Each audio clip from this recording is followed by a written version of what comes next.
And what's up? Welcome in, everybody. Wes Mitchell here, GC Live, Thursday episode of the show. Joined now by Gamecock Central's own Mike Yuva filling in. Mike, it's been a busy day for you, man. Several shows today, but I appreciate you joining us here on GC Live. We're diving into South Carolina versus Auburn. Officially on GC Live, we turn the page from Missouri. It's all Auburn for the final 2 days of the week as the Gamecocks get ready for what is a pretty intriguing, pretty interesting matchup. The line on this game has steadily sort of dropped down to right around a touchdown. Backup quarterback for Auburn. Starting kicker is out. You also sort of maybe wonder just how motivated Auburn might be going into this game, man. So welcome in to all of our fans, our listeners, our watchers. Appreciate you joining us. This is GC Live. We are, of course, presented by our buddy Clint Hammond of the Mortgage Network, ClintHammond.com, 803-771-6933. Mike, what's up, man? I appreciate you having me on. I guess it's my job now, right? So, no, I appreciate it, man. Look, it's obviously I tell people this is probably the second craziest time of the year outside of when football actually starts in terms of that crossover between football season and then you got basketball. And unlike many stakes, let's just call a spade. Women's basketball actually matters here. So, you have a lot going on because you got two teams you got to cover. It's kind of like covering two colleges in a sense because you have the women's and men's. It's nonstop here. But of course, this weekend's game against Auburn, that's a big one. And I know we're going to get into it a little bit, but unlike years past, there is no reason why they should be overlooking Auburn and just looking ahead to Clemson. I understand you're in-state rival, but there is so much. This is bad taste in a lot of players' mouths after in terms of what happened with Mike Bobo leaving, and they are just laser focused from everything I've been told. We had Jacob August on earlier in the week on Mixing a Water Monday, and that was one of the things that he reiterated to us, and just from the conversations he had with a lot of the players inside that locker room. Yeah, so it should be an interesting matchup, man. We're gonna be joined actually in about 5 minutes by Bryan Matthews. He does a great job covering Auburn at auburnsports.com. That's the Auburn Rivals site.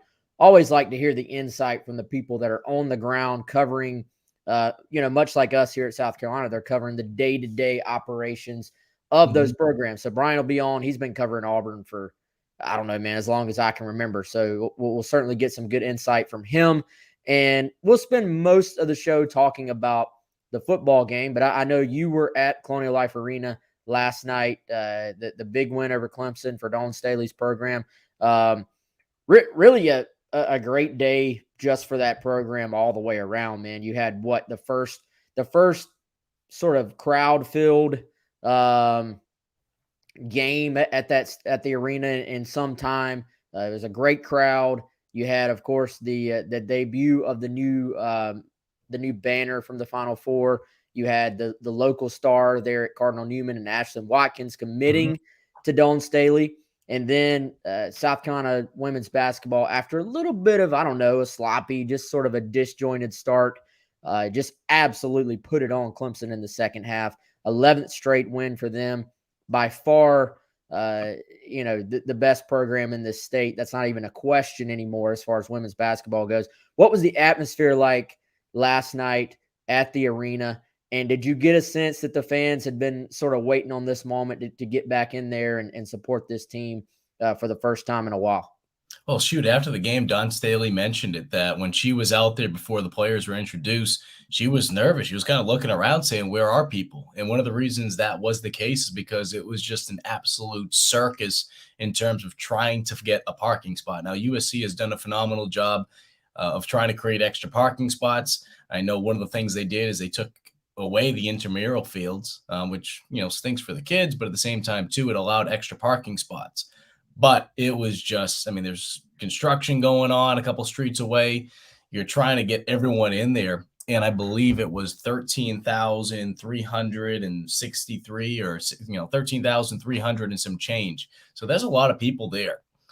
That's going to create a lot of issues. And I don't know. I don't want to say that USC or, the city of Columbia, I guess it'd be USC, right? They're the ones that have to try to contact the local police in terms of trying to get people to come out there and do the traffic. But I don't think they were anticipating that, which is a little surprising because, like you mentioned, they haven't been able to do this in a long time. On top of that, you had Clemson in here. You had a banner night. Players were getting their rings, so you anticipated a lot of people there. Plus, South Carolina has over 10,000 season ticket holders.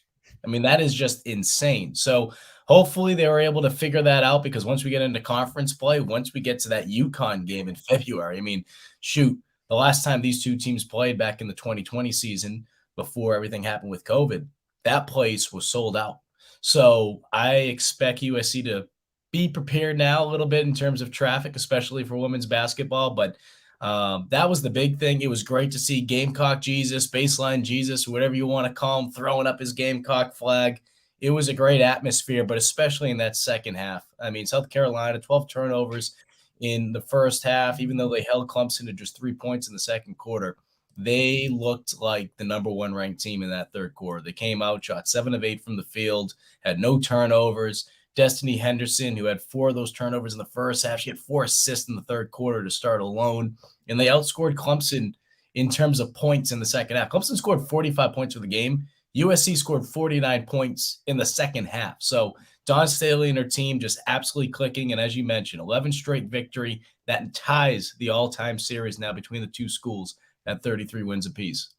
Yeah, so I agree, man. That the parking issue over there, and I think it's a combination of it's not just campus. It's the fact the vista is tied in Yeah. over there as well. And I remember the men's basketball games when South Carolina's playing well and there's a big SEC opponent coming in.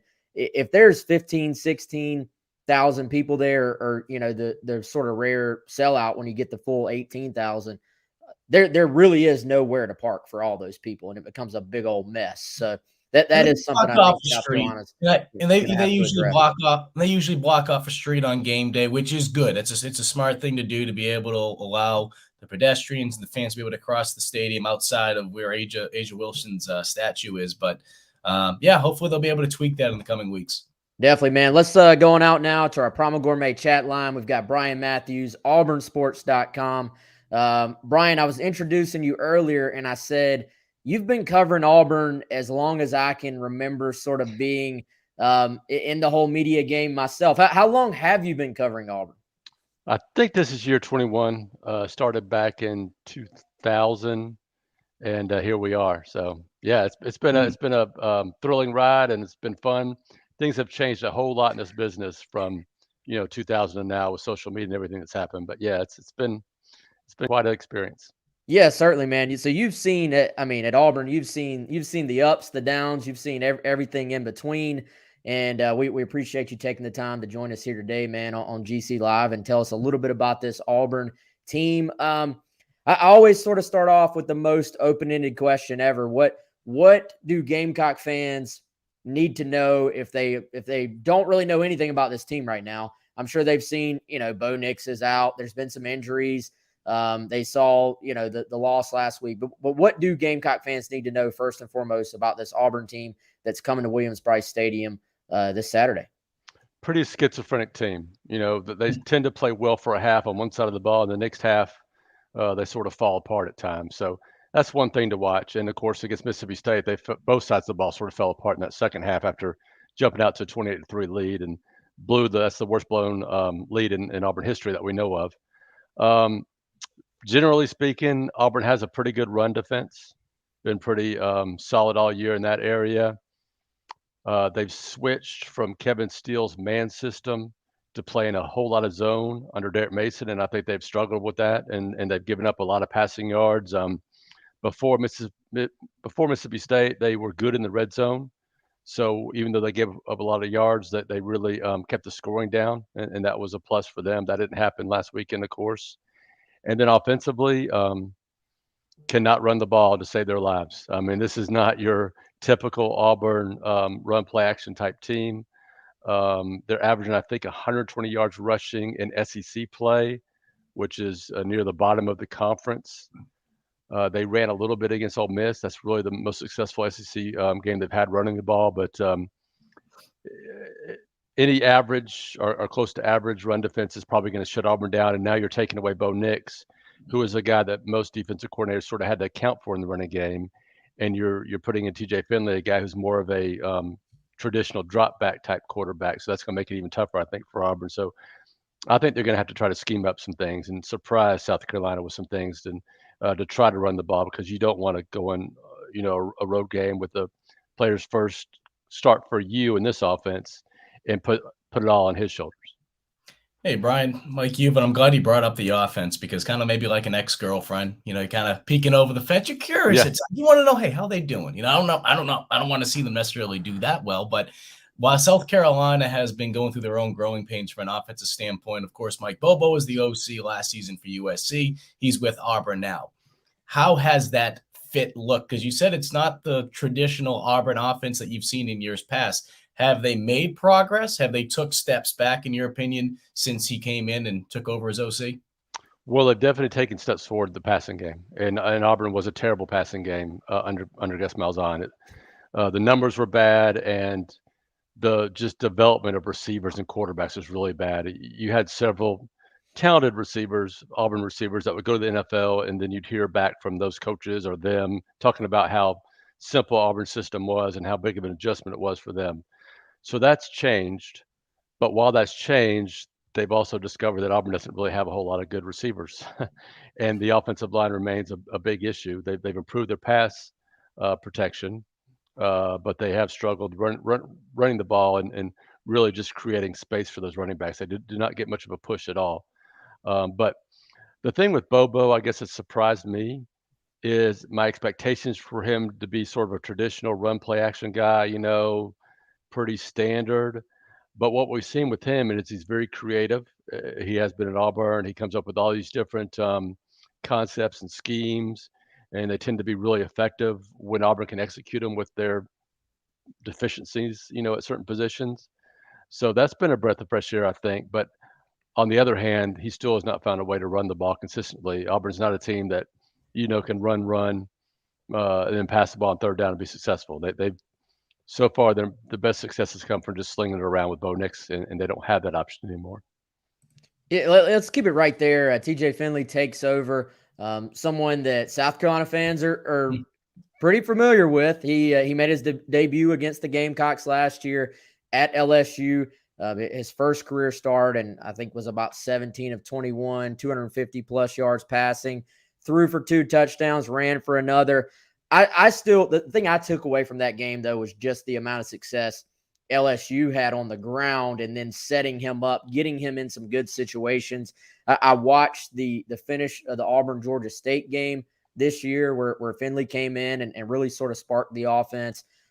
What's your scouting report of him, Brian? He looks to me like one of those guys that can quite literally make all the throws, like massive arm, is going to sort of you have to cover every blade of grass, but also at times I think maybe can be a little bit inaccurate. That the ball doesn't always go exactly where he wants it to, but certainly can maybe string together some big plays as well. What's been your scouting report of him since he's been, I guess, started to get integrated into this Auburn offense? Yeah, I think you nailed it. And the other thing I would say is, for what I've noticed, struggles some in the short game, being accurate, overthrowing, those short passes to the back sometimes because of his arm.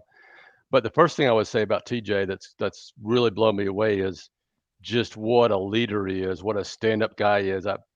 I've done thousands of interviews over 20 plus years, and his interview we had with him I guess it was yesterday, stands out to me among one of the best. He's just an exceptional young person. So I think as far as the team rallying behind him and him having those skills to lead this team in a tough situation for Auburn, I think that's an A+ for him. How he's going to fare on the field without a running game, and unless suddenly one appears Saturday, right? Remains to be seen. But big arm, I'm sure Auburn is going to try to get those big plays they had against State, test that defense, that secondary, and try to get the big plays. I know stat-wise, South Carolina has the number 2 pass defense in the conference, I believe. So that's another challenge for Auburn. I think he throws probably over the middle, better than maybe throwing those deep outs and stuff. So you'll probably see Auburn's tight ends pretty involved, and that's been a big part of the offense so far with Mike Bobo. But just overall, very impressed with him. The things he had to say about being a backup and preparing each week as a starter, and the way he talked about Bo Nix, the way he talked about Cam Newton calling him and lifting him up recently. Just really impressive young man. So kind of the guy you sort of root for a little bit, just as a neutral sometimes. I know obviously South Carolina fans aren't rooting for him, but I'm excited for him to see how he does in this game. And I'm expecting a pretty competitive game. I know we're going to get to that, but I think this is going to be a fun game to watch. Brian, you mentioned that part about the competitiveness. I mean, look, we're all humans, and players can kind of downplay it. And I'm sure coaches would downplay it, but I don't care if it's college football, pro football, it could be any sport really. When you get the schedule at the beginning of the year, the teams that you cover, if you're a player, you're going through it, you're looking, you're like, all right, that might be a win, that might be a loss. I don't know about that one. For South Carolina fans, when they looked at that schedule, this back half coming out of that bye week, you had Florida, you had at Mizzou, you have Auburn, you have Clemson.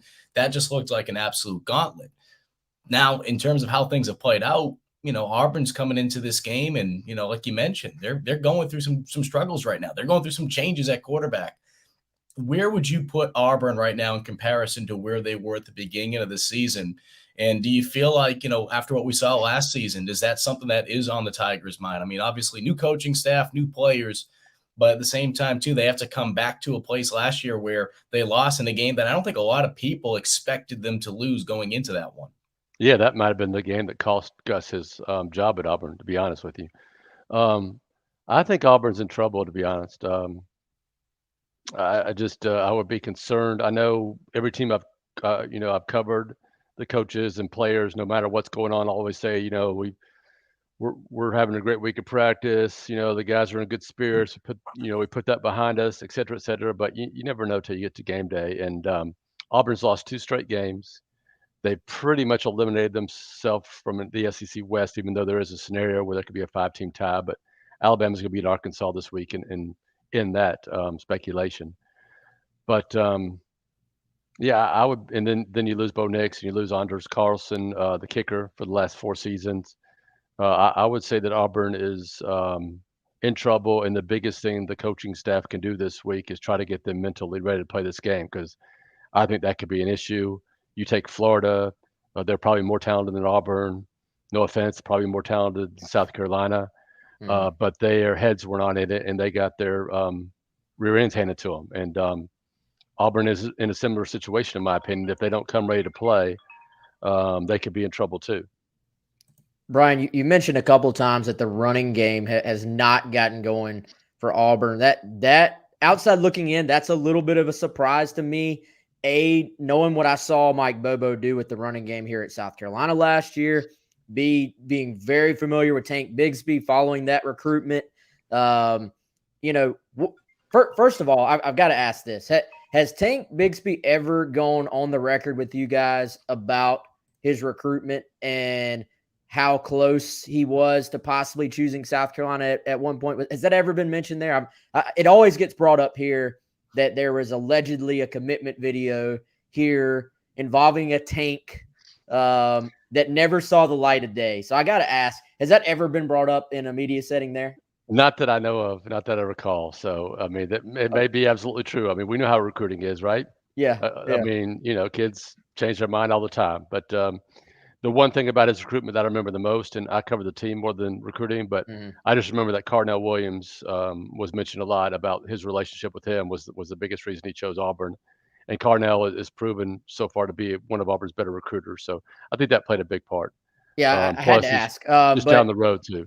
Yeah, definitely. Yeah. So have you been surprised that the running game has not been better? I think looking back, the first couple of games, maybe against some lesser opponents, Auburn averaged like 9 yards a carry or something in those games. And then I looked maybe the last 5 weeks or so, last 5 games or so, the averages have not been what the average is for the year as far as, yards per rush.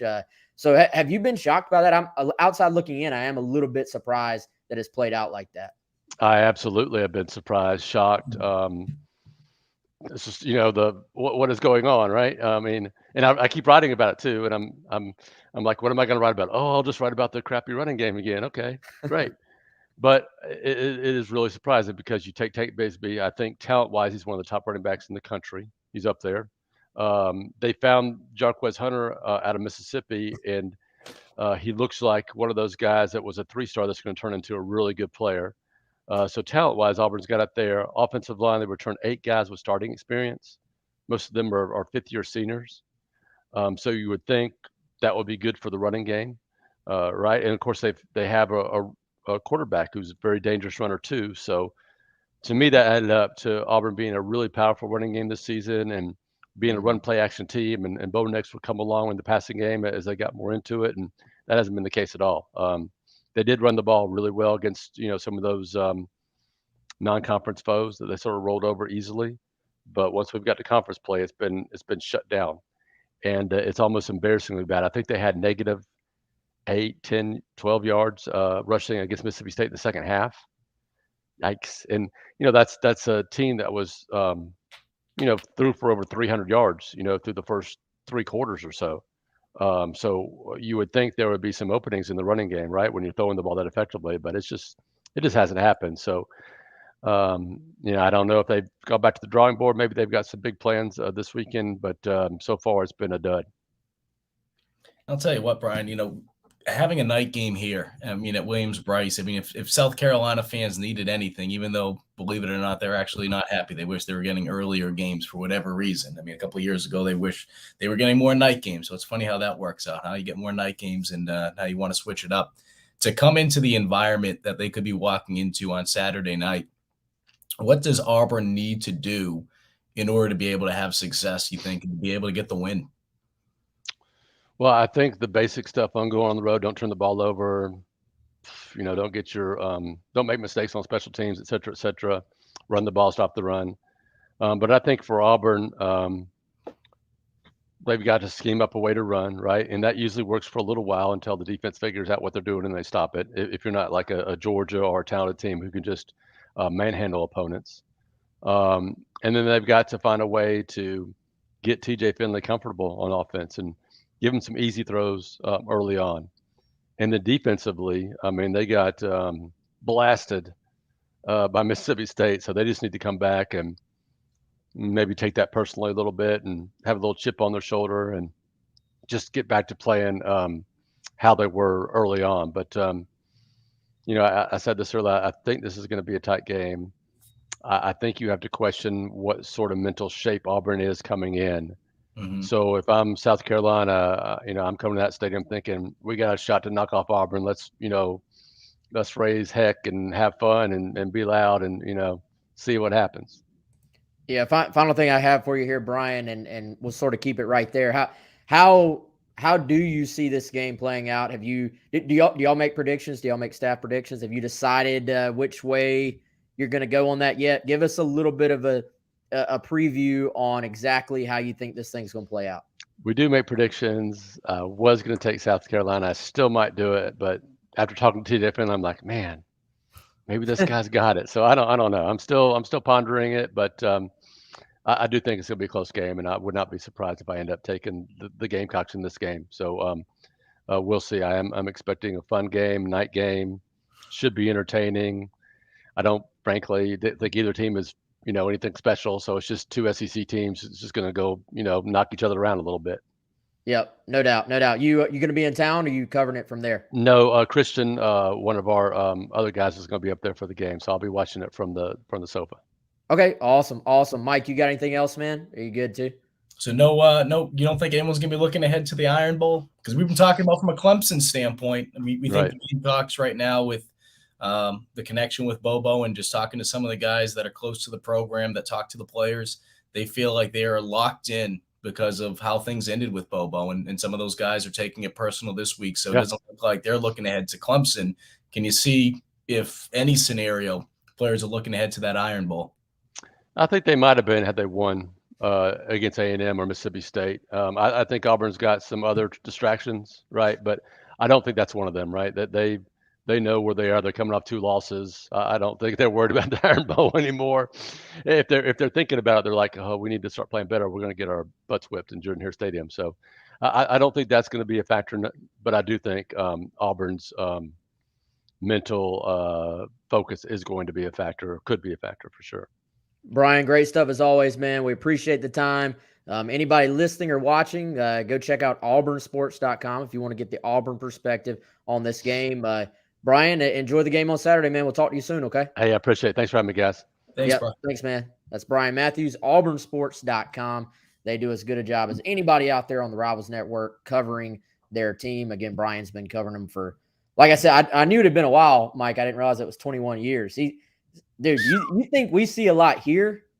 If you cover Auburn, you've seen some crazy stuff. Especially in that time you've seen period. the ups and the downs, man. Especially in that time period. I mean, shoot, I think that was my second year playing Pop Warner football in 2000. Holy cow. Tom Brady got drafted that year. How about that?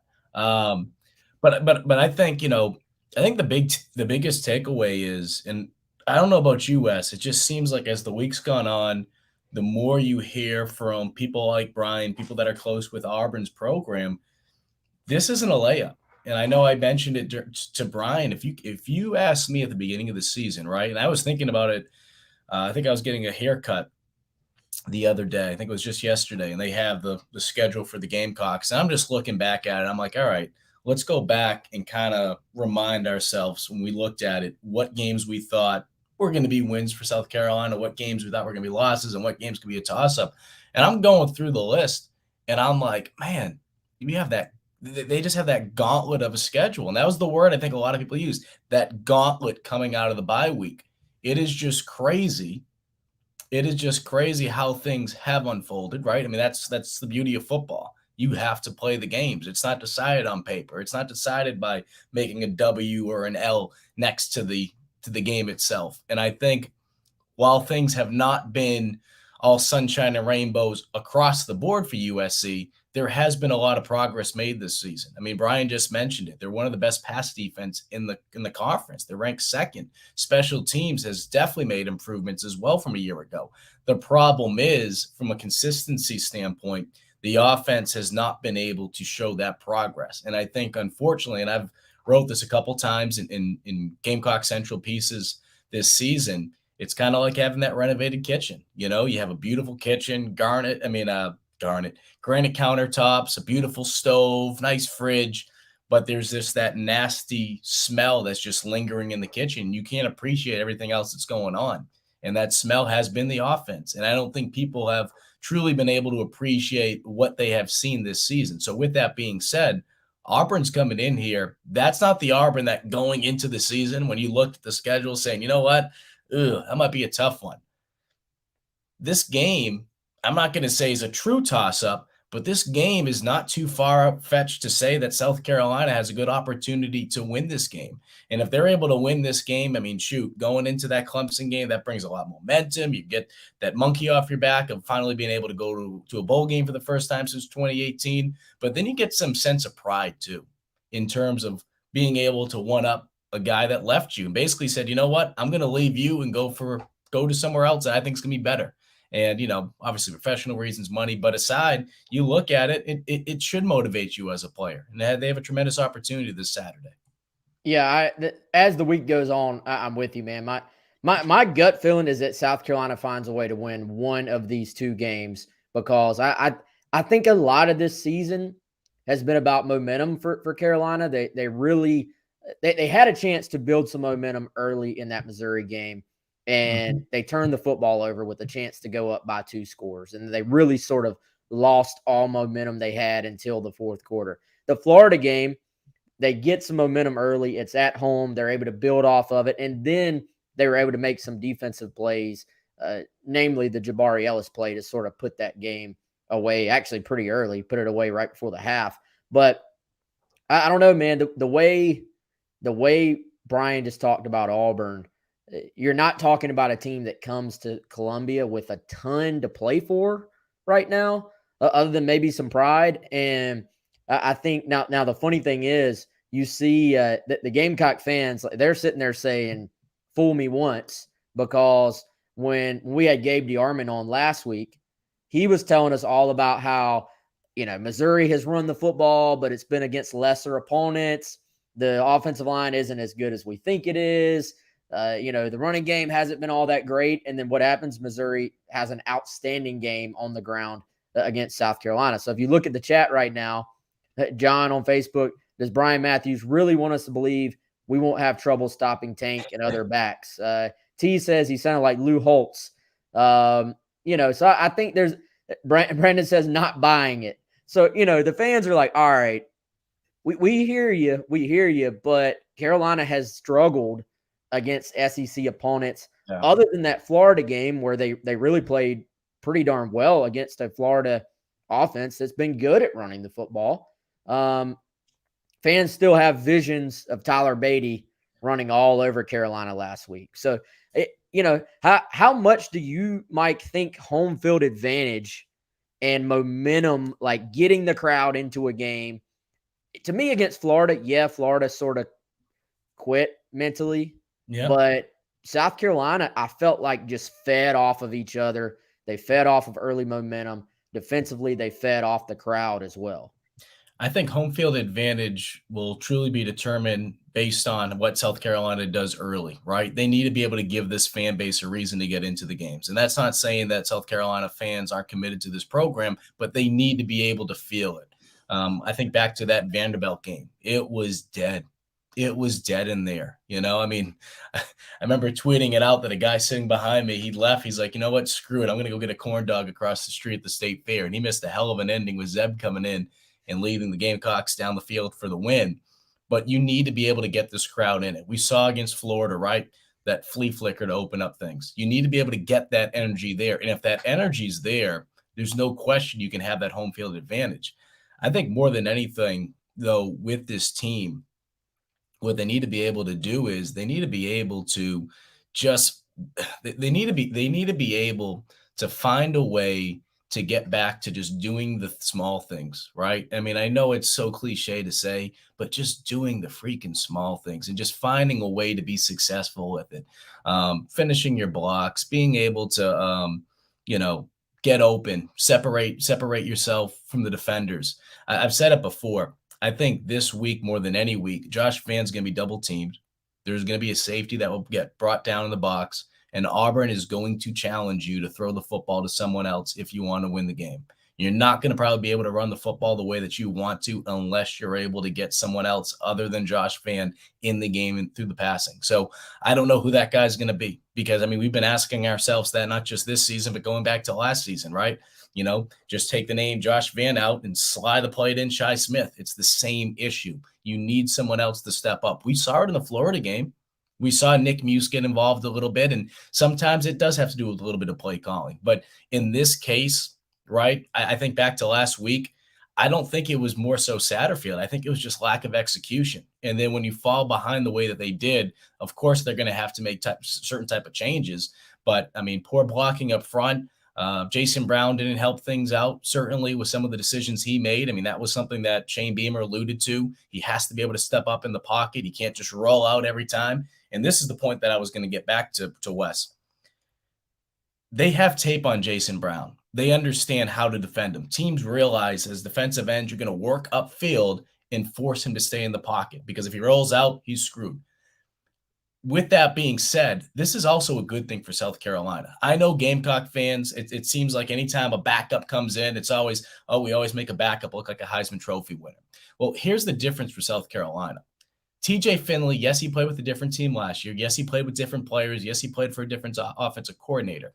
The difference from last year in comparison to now is that not only do they have tape of TJ, but they have tape of themselves going up against TJ.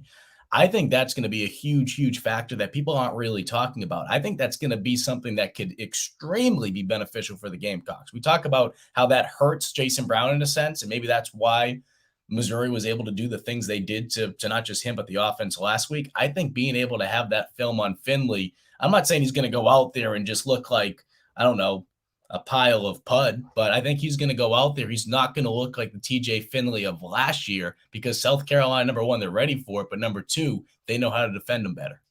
Well, I think to your point, man, as far as Jason Brown goes, it's kind of one of those things. The teams South Carolina faces, they now have their game tape. They make their adjustments. Now Jason Brown gets an opportunity to make his own adjustments to what they're doing. He gets to go back, watch the tape on Sunday. Oh man, they're definitely getting up the field. They're definitely anticipating my backside spin move. Let me reiterate to myself in practice that I need to step up and step up into the pocket, give my offensive lineman a chance. And so now me personally, I think Jason Brown is going to play a good game this week. I really do. Now, Auburn's pretty solid defensively, statistically anyway. Like, they haven't given up a ton of points. They're in the upper half of the SEC as far as defense goes.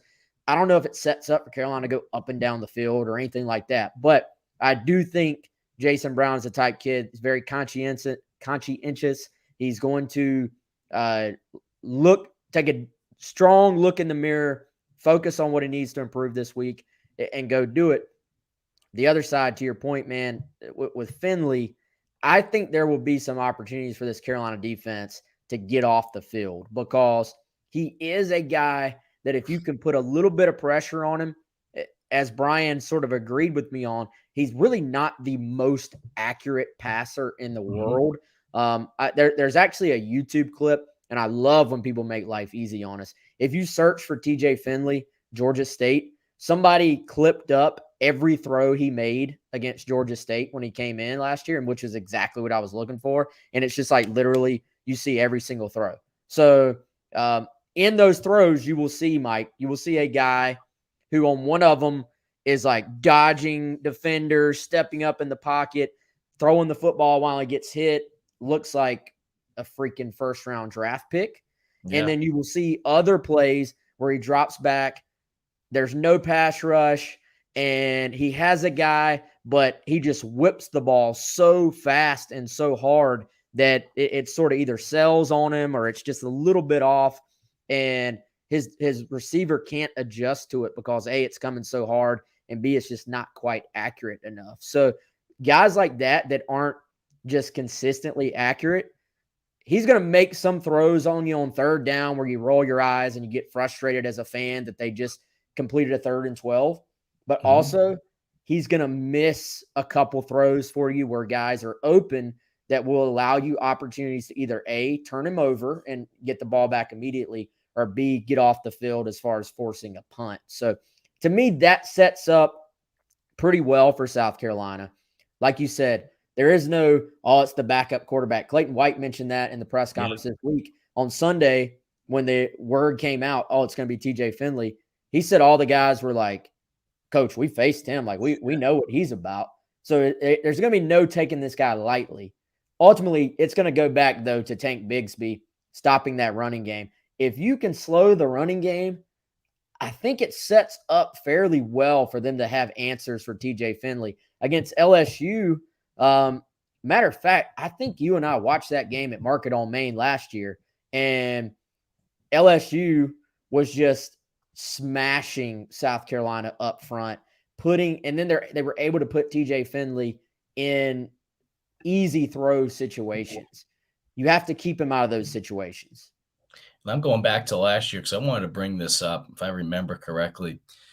South Carolina, they did allow 209 rushing yards to Auburn last year. Tank Bigsby had 111 yards and 16 carries in that touchdown. But as we remember, for whatever reason, Auburn got away from the run game. And because of that, that allowed South Carolina to get back into it. And not just that, but it really put J.C. Horn on the map. And I believe without that game, he's not, the top player drafted from a defensive standpoint in the NFL draft. So I say all that because, Wes, I agree with you 100%. I think the way you beat this team is you're going to have to do things that that's going to come at you. And the reason why it's going to come at you is because, the starting quarterback's out. And number 2, Mike Bobo's coming into town. And where am I going with this? They're going to run the football on you. That's what they want to do. If you can take that away and make Auburn one-dimensional and make them throw the football, you're going to have a field day. There's no doubt in my mind. If Auburn is going out there and they are going through the air every single time, they're not going to have a chance. There's no doubt that they're going to struggle. So I think more than anything, it starts with the defensive line. And even though it wasn't just on the D-line last week, but that was probably their worst game of the season. And that says a lot because the defensive line has just been absolutely incredible. Yeah, you can mention the Georgia game, but I mean, really, yeah, I can't take away – I can't really get too much information from them in that game. So with that being said, you're able to stop the run this week. Auburn's not going to know what to do. And I just feel like if that happens, we're all humans, I think Bobo's going to get antsy. And he's going to want to throw the football down the field. Finley's going to do some things that maybe he's not going to feel as comfortable with. And he's not going to do what he was able to do last year when he was with LSU, because LSU was able to have that balance. They were able to mix in the run when they wanted to. They kept USC in the back of their heels. And we know how much of a shellacking that game was. So take the run game away from Auburn. You do that. I mean, it's going to be a big task. There's no question about it. You do that, though. I mean, shoot, you're going to have a field day. And that's exactly what happened in the second half of that Auburn game last year. For whatever reason, they got away from Tank. They kept giving the ball to Tank so well in that first half, but for whatever reason, they got away. And as a result, Auburn left Williams-Brice with a loss last year. But obviously, like I said, new coach, new coordinator, new quarterback. I mean, there's been so many changes from a year ago, but at the same time, too, there's no reason why South Carolina should not be able or shouldn't be able to compete in this game. This is not the Auburn that we expected to come into Williams-Brice in comparison to where they were maybe a month and a half ago. Yeah, new coach on both sides, new coordinators on both sides, new quarterbacks on both sides. Should be interesting, man. And even, I mean, both of these final two games, we'll have all week next week to get to Clemson, but yeah, completely different story as far as the winnability, if that's a word, for the Gamecocks going into these final two, man. So it'll be fun. It'll be interesting. Did you have any other takeaways from Bryan before we sort of move on? I think we sort of hit on it all as far as what he had to say. I do want to, because I'm looking at some of the comments. I think T mentioned it. I'm trying to see if someone else mentioned it. Being able to stop the run the way they did against Florida. I mean, it's coming at you. Florida came into the game ranked third in rushing in the SEC, and you took the run game away from Florida. Now, for whatever reason, it's probably cockiness a little bit. Mullen, for the first 10 or 11 plays of the game, decided to throw. I highly doubt. No respect. I doubt Bobo is going to come out there and try to throw the same way. But going back to Bryan, I think, look, he's a guy that has seen so much, as you alluded to. I'm not saying, and we know there's certain journalists out there or media members that have the pom-poms on with him, whatever school that they're covering. He seems like a guy that will call it the way that he sees it. But, I mean, shoot, this Auburn team, they're going through some things. And I'm not saying it's the same effect, but Florida came into town and they were going through some things. So what happened? South Carolina just pounced on them.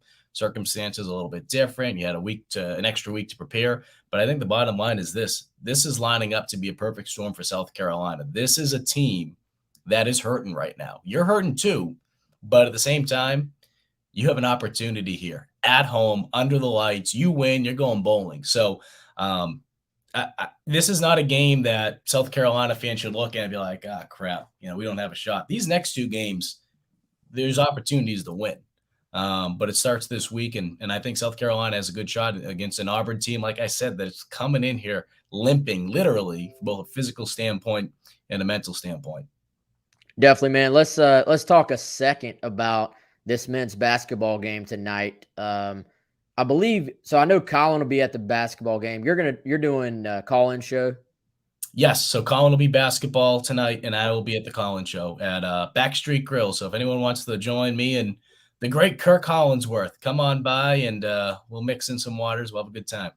Yeah, they do actually a great job at Backstreets, man. That's phenomenal. One of my, I would say, newer favorite. They haven't been around as long as some of the other places in that Devine Street area, but food is outstanding. Try the buffalo chicken wrap, by the way, with the ranch. Did I have It's that really one? good. I know you last time we were there, you got the Cajun pasta. Is that We're right? staying away from the pastas, though. We're trying to Trying to eat slim up up a a little little bit. bit, Mikey? Yeah, I'm gonna probably go to the gym after this. It might be a 2K Thursday. So I don't know. We gotta make sure we burn these calories. We're gonna eat all this food. Well, I all do right, want to Mike's say not getting this. pasta, but if I'll, anybody else goes, they can. I'll say this. This just goes to show how dedicated Wes is to his Braves. I think this was a year ago or maybe 2 years. I can't remember exactly. He was on a date with his girlfriend, and they're sitting in a different section. They're in the VIP area, it seemed like, and they're I on forgot a about this. date, and he's got his cell phone out, and he's just watching the game. I mean, he's giving little fist pumps out here, Tiger Woods style, every time the Braves scored. So, I don't think I've congratulated you publicly on it, but congratulations on the Braves winning a World Series and all the Braves fans that are joining us watching today. Thank you. It was a great moment, man. What you didn't add is that it wasn't me ignoring her watching the game. Oh, shoot, Is I've that done that. she was watching as well. Shoot, I've done she that was with in my it too. girlfriend before. The USC beating Kentucky at the buzzer a couple years ago. Yes. She's like, and I don't know if we can swear on this. I'm still learning my new rules at Gamecock Central. She's like, don't be an a-hole. Let me see the video. Let me see what's going on here. So, yeah, I mean, I think that's what they say. That's when you found a keeper. So good for you guys. Definitely, man. Definitely. So, Colin show tonight, men's basketball game tonight. Colin will be there. This is like quietly kind of a big game for Frank Martin and company. Colin had a great article, by the way, where he talked to Andy Kennedy. Yep, definitely Andy check Kennedy, that out. one of my favorites, man, as far as just the job he's done in college basketball, in men's basketball. You can tell, and Colin's article sort of goes into the wars they've been through together as an assistant coach in the past, and how their relationship goes well beyond just basketball, even though it's kind of forged in basketball. Two guys that have a tremendous amount of respect for each other. But I think this will be a tight basketball game tonight, Mike, and a game South Carolina needs to win, especially after that Princeton loss a couple of games ago, to keep the fan base, kind of keep the fan base in it moving forward, because they have, I believe, 3 straight games at home coming up. Yeah, and just for the comment section for Antonelli, yes, Pats and pizza tonight while watching Gamecock basketball. We'll do that after Beamer's show. I think the thing about this matchup that's so unique is that UAB, they are a very good team. All right. They're projected to win their conference, and I think that they're going to be a team that's going to make the tournament. But then when you throw the added element in that you have Andy Kennedy coaching them, I mean, of course, this isn't the Rebels. He's not coaching Ole Miss. The talent's not the exact same, but this is still a talented team. And the fact that he's here, I think it is gonna make things very interesting. And these two coaches, they know each other so well. Colin did such a great job in that piece you brought up. Obviously, they coached with each other at Cincinnati, and they've gone up against each other back and forth during their coaching career, especially with both of them when they were both coaching in the SEC. I think we're going to see a chess match. And I think what this game will come down to is this. I mean, we could talk about limiting the mistakes. We know that. But outside of who turns the ball over the fewest, South Carolina at some point, whether it happens once, whether it happens twice, it's basketball, UAB is going to go on a run. And as we've seen before in the past, the times that South Carolina has been successful, it's when they just don't get themselves in too deep of a hole, right? It seems like anytime they go on a nice little run, maybe they're up by 6, 8, 10 points, they give it right back, but then they fall back times 2, if that makes sense. You can't have that happen. You do that against Kennedy. Kennedy knows what to do against you because he understands what Frank's philosophy is. He understands how Frank plays. So you can't do that tonight. You got to be able to continue to keep this game as close as possible. If you do fall behind a little bit, you got to make sure going into the break that you're either leading or it's a pretty close game, because if this game gets out of hand in the first half, it's going to be a long night for USC. And not just USC on the court, but USC on Twitter, USC in the community, USC going to the grocery store tomorrow. Everything will just be absolutely dark and gloomy, to quote Shane Beamer. So I think what they need to do more than anything is they need to be able to keep this one tight. And then just from a schematic standpoint, Frank Martin has mentioned it all week. He needs to see more from his number 4, I think Phil Kornblut used, we got to have some more foreplay. I was trying to stay away from using that term, but it's just on my freaking head. I'm sorry. So you need to have some more foreplay or more play from your 4. God, Phil, look what you've done. The birthday boy from yesterday. He needs to see more from that, though. Who's going to step up in that role? You're trying to figure things out, too. Keyshawn Bryant has to sit 2 more games still. What will that look like once he gets back into the mix? I'm not saying it's going to be like when Sindarius Thornwell came back from his suspension during that Final Four run year, but you need to be able to have some type of sustainability, improve. Okay, who's my guys that are going to step up? Because at some point, whether it's Keyshawn, whether it's someone else, someone might foul out, and you're going to have to turn to one of these players that are playing more minutes right now because Keyshawn is out. You need to be able to figure out that situation. These guys continue to gel. 8 new scholarship players this year on this team. I think you're going to find out a lot about this team and who they are from a character standpoint tonight. And for what I was reading, it's expected A.J. Wilson probably back. Is that right, tonight? Yes. So A.J. Wilson went through a lot. Of course, he had the back spasms or the injury with his back. The other issue was going into the Asheville tournament, he had a death in the family, as Frank Martin alluded to. They found out, I believe, on Friday. That happened on Thursday. So Martin said that he just, he wasn't in the right state of mind. They didn't feel like it was right to throw him out there and play. So he went back. He was with his family for that. But he will be in the lineup tonight, is from everything that I've been told, unless something happened at the last minute. But a lot of people are going to be excited to see A.J. Wilson out there. And like I said before, a lot of new faces. How are they going to be able to gel together? We want to be able to see that now. We don't want to have to wait till the SEC, until SEC play starts happening, right? We want to see how things happen now because we know that things are going to crank up these next couple of weeks. There's some tough out-of-conference games. Not saying that this one isn't one tonight because it's a good team. But things are only going to get tougher. Once you get into conference play, we know it turns into the wild, wild west. And if there's one thing about Frank Martin, man, and about his teams, he will keep tweaking. He will keep sort of managing, and he'll find the best combo possible by the end of the year. It's just a matter of sort of making sure you can, in my opinion, kind of just tread water here at the beginning, find enough wins on the schedule. They'll get A.J. Wilson back tonight. Then, you have one more game, as you said. After that, you'll get Keyshawn back.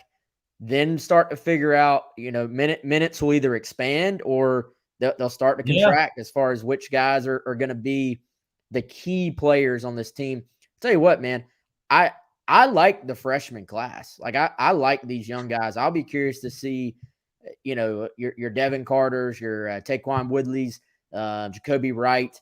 How much do they steadily improve as the year goes on, and what did their minutes look like as the year goes on? Because I didn't expect the Woodley kid to be as far along as he actually is already, because it seems like at times when Carolina has landed big men, it's been that they sort of had to, like, they were kind of raw. They were big and athletic, but raw, and it just took Frank a little bit of time to kind of develop them. Woodley is further along in his development than a lot of the big men they've had in the past, I feel like. Yeah, and Frank's pointed that out, and he's pointed that out about him. He's pointed that out about Josh Gray. One of the challenging parts is you're having them do things that they've never been really asked to do, or they haven't been coached that way. And a lot of it has to do from a defensive standpoint more than anything, and just how you move your feet and this and that. So from a technical standpoint, that's very promising. One thing I do want to bring up, I see Jamie mentioned Stevenson. Look, I understand, and I think I put it out there the other day, kind of like that youth basketball coach that would say, all right, you're not making threes, take a couple steps in and find your shot. I guess I was surprised, but then again, the only basketball team I ever coached was a youth 10-year-old team back in the day, and we went 1-12, so what the hell do I know? Martin mentioned that Stevenson has been making threes in practice, that he continues to practice, and he's making them in practice, and that he's confident that at some point it's going to click in the game. That's why he hasn't, at least this is what he said publicly, he hasn't told Stevenson, hey, limit the threes, stop taking those threes, because he really hasn't been making them in the games. But something else that he mentioned about Stevenson is that he's been able to pick up what they're teaching. And as we know with Frank, if you're able to do that, look, I'm not trying to pick on the guy, but TJ Moss, was he one of the best players that South Carolina has had? No, but at the same time, too, he was someone that Frank trusts, especially from the defensive side. We've seen Frank trust guys that maybe at the time were like, what is he doing? The perfect example is Hassani Gravett. Gravett was having an up and down career until his senior year. And what happens? He becomes the SEC Sixth Man of the Year. And he had a tremendous, tremendous senior year. So we've seen Mike Kotar kind of grow into that role too. Obviously, a little bit different from a positional standpoint. So I use all these examples because as much as it stinks to give it time, if you're going to give it time, right now is the time to give it. Obviously, at some point, if Stevenson's not able to connect some of these threes in a couple games from now, too, you're going to probably have to sit him down and be like, all right, you have to change things up a little bit. But from everything that Frank says, he still has confidence in him. And if he wants to go out there, shoot another 4, 5, 6 threes, he's not going to stop him because he's confident that when he's able to find his shot in the game, that he's going to be able to catch fire. Yeah, shooters shoot, and I think in some ways he does have to keep shooting. Eventually, I'd imagine there is a limit on that, as you said, Mike. But Yeah. At the same time, I believe it was the late great Kobe that said something to the extent of I'd rather go 0 for 20 than 0 for 4 in a game, because and his point was if I go 0 for 4, and I'm not comparing Kobe to Eric Stevenson, but the point was if I go 0 for 4, put on a t-shirt. Wes Mitchell is comparing Stevenson to Kobe Bryant. That essentially means that I lost my confidence and I stopped shooting. Yeah. You're never going to get your confidence back by sitting on the bench. You're never going to get your confidence back by not doing what you do, which is shoot from long range. At some point, I think Frank Martin's probably looking at it saying, at some point, this team is going to need Eric Stevenson to be making shots. So if you sort of just give up on him, you're completely losing that opportunity down the road for him to be a major part of this team. Now, at some point, yes, he's going to have to start hitting shots, but you want to continue to, let's be honest, fans in general, this is all fans, not South Carolina fans. Fans give up on guys way quicker than their coaches are going absolutely. And I think a lot of that has to be based on the environment of what they've seen over the last couple seasons. We've seen that with quarterback play at South Carolina. We've seen that with basketball with certain players. Where you haven't seen it? You don't see it on winning programs. You haven't seen it with women's basketball. You start winning games over time. If a player is going through some stuff, maybe they're in a funk, fans don't say as much. So I can understand both sides of it. But, yeah, you have to give time sometimes. And, at the end of the day, it's this. This guy came here for a reason. That roster was as paper thin as they got. Shoot, Wes, I'm surprised you and I didn't get phone calls this summer saying, hey, do you want to play some ball? They needed bodies. They were able to get some. And at this time of the year, you're still trying to figure out who's going to be our guy. Who's going to be our guy at this position, that position. So don't be shocked once the calendar flips over into 2022. The way that this starting lineup has been orchestrated looks completely different. Just because you're still trying to figure out what's going to be the right fit, who's going to be the best fit to be able to play together cohesively on the court at once. So we'll find out. And if Stevenson's able to make some shots, he's going to shut a lot of people up. That game, of course, tonight, 7 p.m., Colonial Life Arena. Go check that out. Tickets still available, SEC Network Plus, if you want to watch at home or on your iPad or wherever. So go check that out. Again, 7 o'clock, Colonial Life Arena. That's going to do it for today's show. Mike, we appreciate you taking the time, man. Appreciate you filling in for Chris. This has been GC Live. We're, of course, presented by our buddy Clint Hammond. Other sponsors of the show are Dead Soxy. You can get 25% off your order at deadsoxy.com with the code COCKY. And, of course, our friends over at Primal Gourmet. That's primalgourmetsc.com. Appreciate all of our supporters, all of our sponsors, and we appreciate all of you for watching, listening. Check us out on all the major podcast platforms. And, hey, go follow us, subscribe to us on YouTube as well. That's where you can see pretty much at this point all the videos that Mike and Kendall are posting with our video content. Of course, free to subscribe over there. We just hit over 7,000 subscribers on our YouTube page. Keep that number going up. It's free to subscribe. If you hit the little bell button on there, It will give you a notification whenever we post new content, and plenty more content to come on there. Mike, appreciate the time, man. What can fans look for in the coming days? Well, I'm going to have my my weekly 3 and out tomorrow, my quick slants, tomorrow, in terms of what South Carolina needs to do in order to beat Auburn. Some of the things that we alluded to on this, but I'll get into it a little bit deeper on some of the other subjects that I wasn't able to get into as much. So we'll do that. And then hopefully we have a big surprise in terms of our Mix in a Water guest on Monday. We're working on that. Wes is like, wait a minute, you haven't even told me that yet. So I'll have to talk to Wes about that. And I know from a big picture stuff, Wes, obviously the Garnet Trust, that is something that Chris Clark and the guys at GC have been working tremendously on to be able to make happen. Jason Brown was on earlier in the week. I know that is big, but there are some bigger things coming out, hopefully, that we'll be announcing very soon at Gamecock Central. So very, very exciting stuff over at GC, and just happy to be here. He is Mike Uva. I am Wes Mitchell. We appreciate all of you, all the support, all the viewership. And we'll see you very, very soon. By the way, we'll be out at Market on Main Friday, 1 p.m. Come out, say hello, have some food, and we'll get you ready for South Carolina versus Auburn. Until then, y'all have a good one.